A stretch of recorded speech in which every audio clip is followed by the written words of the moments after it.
नमस्कार दोस्तों, स्वागत है आपका सपनों की कहानी में। तो दोस्तों, आज मैं आप सबके लिए लेकर आई हूँ कहानी एक जिसके महत्व है अनेक। कहानी का नाम है काना चाहे सब काने हो जाए। एक बार एक सियार जंगल में लगाए एक शिकारी के फंदे में फंस गया। उसने छूटने की बड़ी कोशिश की मगर छूट ना सका। अंत में जब उसने बहुत जोर लगाया तो उसकी पूंछ कट गई। वह आजाद तो हो गया लेकिन पूंछ गंवा बैठा।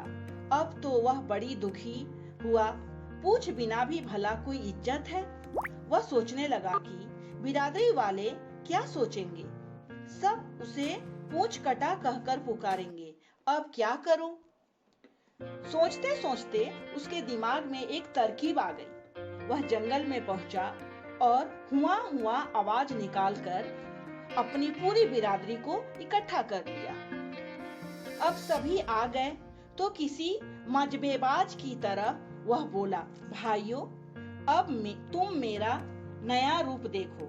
मैंने पूंछ कटवाकर फेंक दी है। आप पूछेंगे क्यों? तो सुनिए। दरअसल पूंछ एक बेकार का बोझ है जिसे आज तक हम ढोते आए हैं।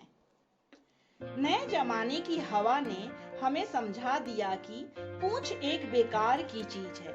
इससे हमारी खूबसूरती नष्ट होती है। इसलिए मैंने इससे छुटकारा पा लिया है। अब मैं आप लोगों को भी यही सलाह दूंगा कि इस अनावश्यक बोझ से मुक्ति पाओ। बात तो ठीक है। कुछ युवा सियार उससे सहमत दिखाई देने लगे, मगर तभी बिरादरी के एक बूढ़े सियार ने उन्हें डांट दिया। फिर पूंछ कटे को लात मारते हुए बोला, अरे ओ दोस्त, क्यों नई नस्ल के सियारों को बहकाता है? ये क्यों नहीं कहता कि किसी शत्रु ने तेरी पूंछ काट कर तुझे पूंछ कटा बना दिया और अब तुझे शर्म आ रही है, तो तू चाहता है कि दूसरे भी तेरी तरह पूंछ कटा ले, जिससे ना कोई तुझे चिढ़ाए और ना तुझे शर्म महसूस हो। अब दफा हो जा यहाँ से, वरना। सच्ची बात सामने आते ही उसका सिर शर्म से झुक गया। फिर सभी सियार मिलकर उसे बुरा भला कहने लगे।